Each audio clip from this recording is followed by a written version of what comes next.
Hey everyone, and welcome back. We are here today to learn and to grow just a little bit more, right?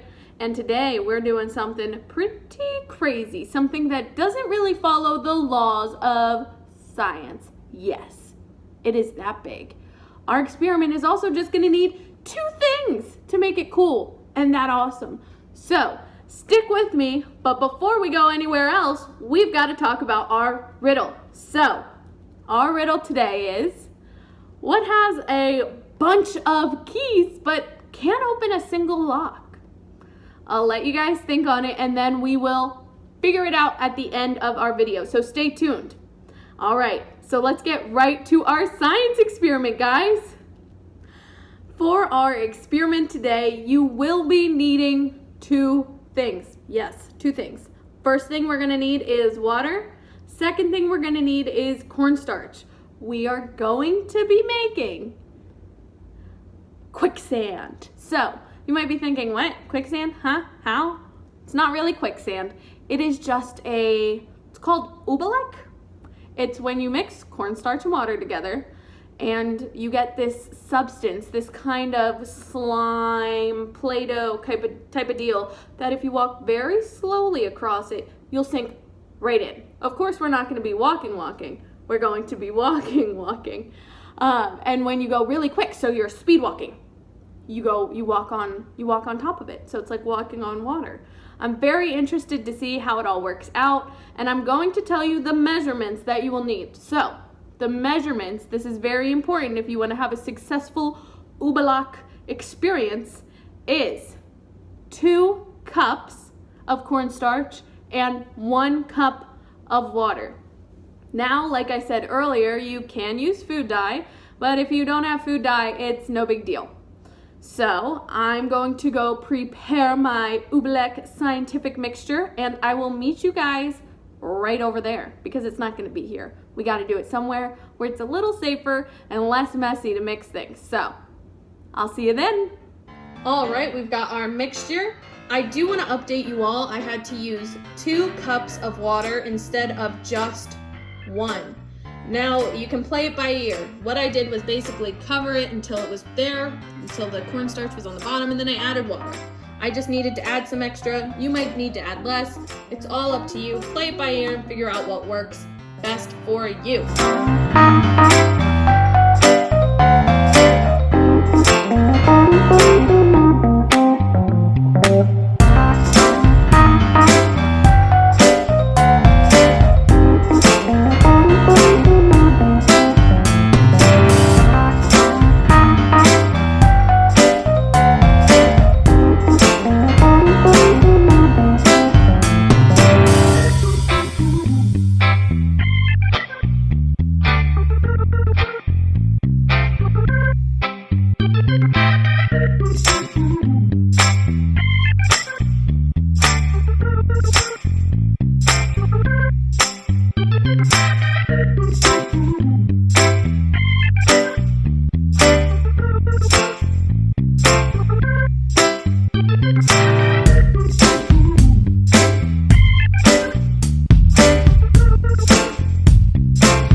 Let's test this. We're going to do a slow walk first. You can see I'm sinking in.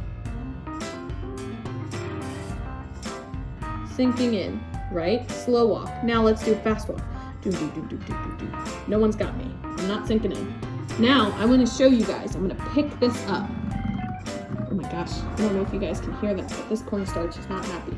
So you can see it's liquid. But look. And then you can see it quickly go back. I'm gonna bring the camera a little closer. I'm gonna squeeze it again.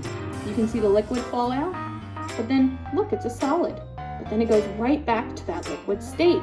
This is what makes this so cool, so cool. It's to be able to see this happen and then this happen. It's just wild. I hope that you guys try this. This is, again, with things I just had in my house, water and cornstarch. It's fun. Honestly, you could spend hours just playing with it. It's just fun. So I hope you guys enjoy. I hope you guys have learned something. And I'll see you guys. Today, our positive action or positive tip is going to focus on our intellectual abilities. Now, what do I mean by that?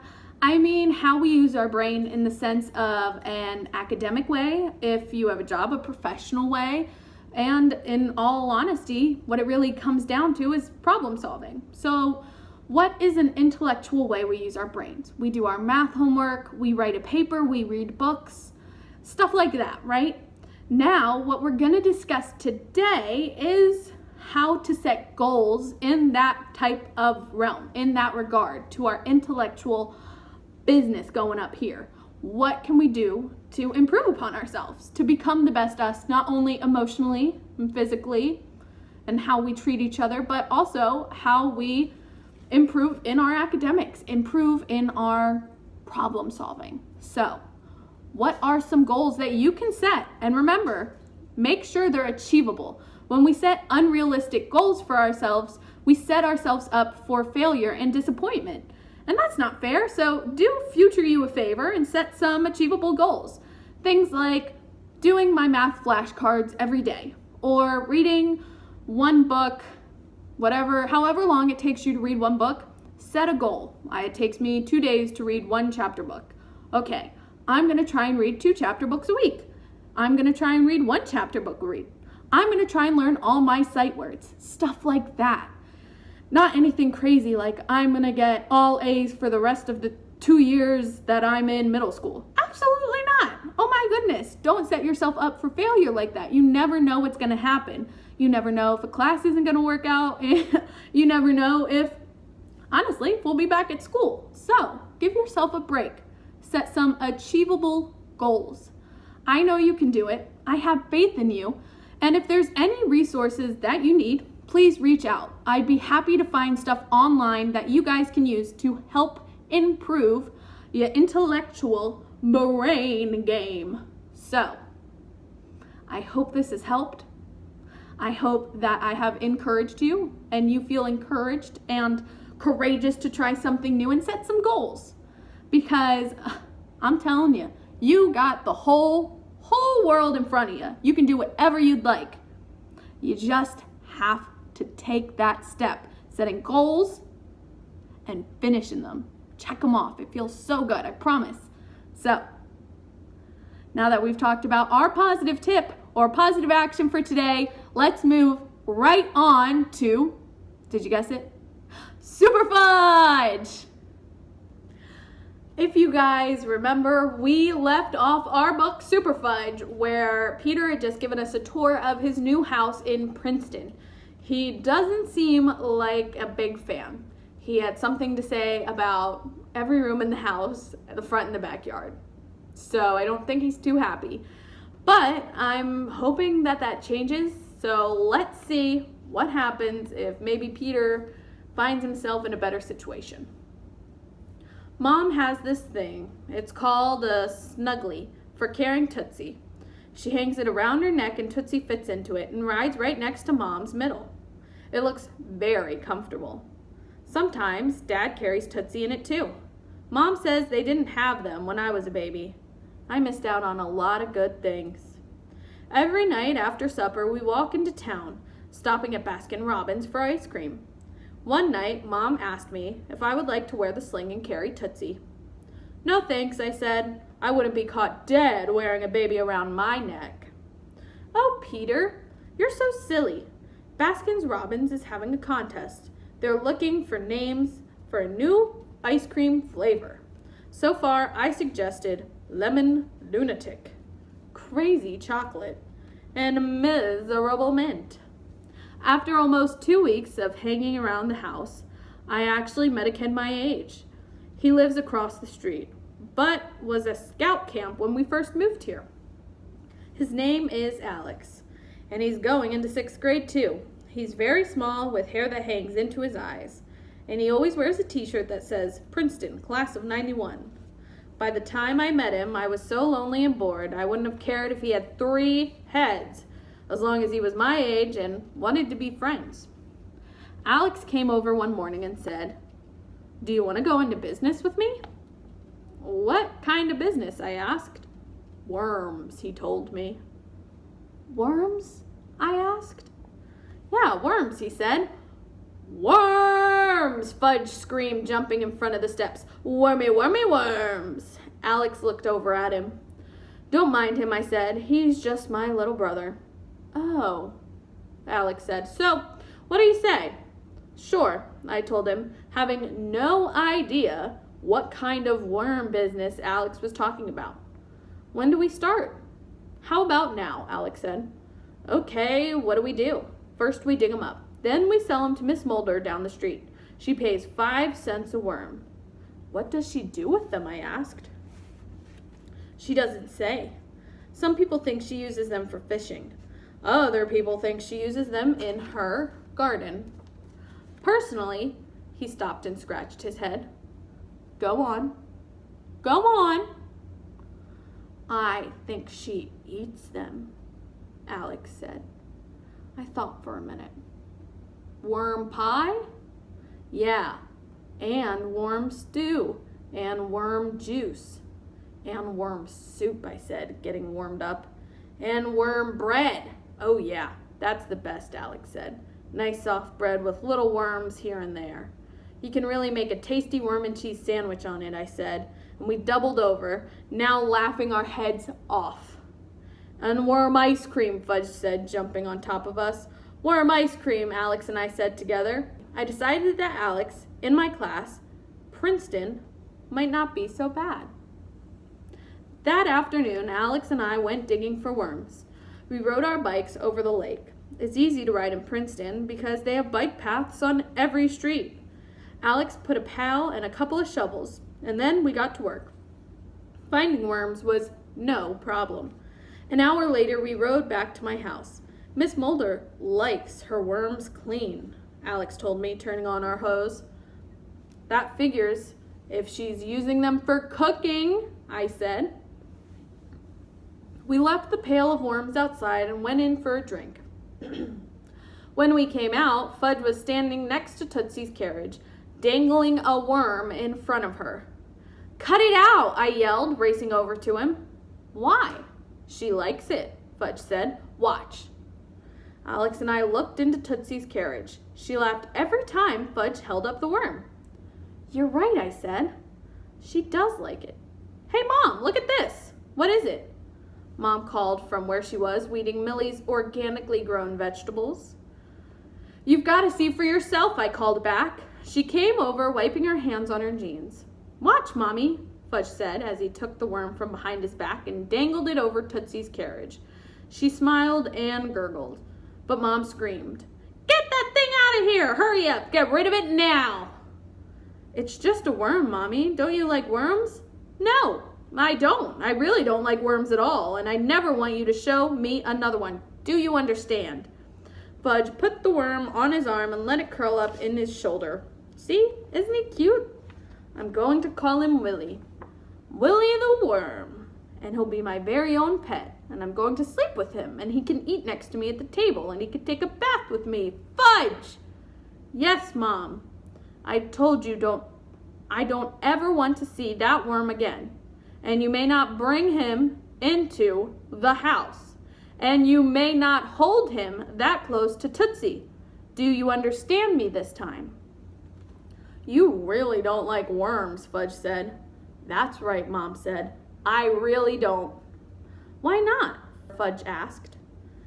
"It's nothing I can explain." Mom went back to weeding her garden. Fudge followed her.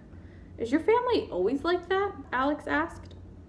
"You haven't seen anything yet," I told him. On our way to Miss Mulder's house, I thought I remembered reading that worms regenerate when you cut them in half. But I wasn't so sure. So I asked Alex if he'd ever tried it. "Sure," Alex said, "plenty of times." "And what happens?" "Nothing, you just get 2 little worms." "Right. And if Miss Mulder pays you 5 cents a worm..." A slow smile spread across Alex's face. "I see what you mean," he said. "How come I never thought of that?" I didn't answer. We dumped our worms out on the sidewalk and cut all of them in half one by one. That one was big enough to cut into thirds, so now instead of 16 worms, we have 33. Miss Mulder lived in an old house that was painted gray with blue shutters. Alex rang her bell. A big round woman with hair the color of her house and glasses halfway down her nose came to the door. She wore sneakers and blue jeans and a red, white, and blue shirt. "Well, hello, Alex. Long time no see." "Hi, Miss Mulder," Alex said. "I've got a partner now." She looked at me over the rim of her glasses. "I'm Peter Hatcher. We just moved down the street." She kept looking at me, so I kept talking. "I'm in the Whitman's house, Millie and George Whitman. They're my friends. Well, friends of my mother and father. We're just here for a year, to see how we like it, being away from the city." "Are you finished?" she asked. "Yes." "Good. Then let's get down to business." "Well, we've got 33 for you today, Miss Mulder," Alex said. "Real beauties." 33. She held up the jar and studied them. "They look awfully small." "Small ones are sweeter," I said. She gave me a strange look this time. So I quickly added, "They'll get bigger later in the summer." "Really?" "I should think they'd be at their best now." "Oh no," I told her. "They'll be getting fatter and longer by August. And then by September, they'll be in their prime." "Is that a fact?" she asked. "Uh-huh," I said, praying that she wouldn't guess I didn't know what I was talking about. "Well, live and learn," Miss Mulder said. She went inside and came back with her wallet. "You know," she told us, "I could go down to the filling station and buy a container of worms, but I think freshly dug ones are so much better." She opened her wallet. "Let's see, 5 cents times 33 worms. That's $1.50. She handed the money to Alex. Excuse me, Miss Mulder," Alex said, "but it's $1.65. Miss Mulder laughed. "Can't fool you, can I, Alex?" "No, Miss Mulder, not when it comes to math. Would you like more worms next week?" "Of course, as many as you can bring me. You can't have too many worms, you know." Alex gave me a look, and we thanked Miss Mulder and walked away. Once we were out of earshot, Alex said, "Small ones are sweeter," and he gave me an elbow in the ribs. "Worm soup tonight," I told him, and we exploded laughing. After supper, Mom got Tootsie into her sling, and then the 5 of us went off to Baskin-Robbins. When we got there, Fudge walked up to the girl behind the ice cream counter and said, "Worm ice cream." So that's where I'm going to leave us off today. It seems like a nice positive note. Seems like Peter's kind of finding his stride, finding friends. That's so important. It's scary to move to a new place and be all alone. It is. So I'm happy that he's figuring it out.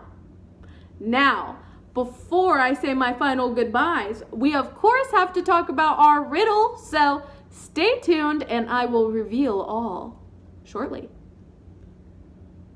Our riddle was, what has a bunch of keys but can't open a single lock? Did you think of it? Did you crack the case wide open, do you know? If you don't, I got you covered.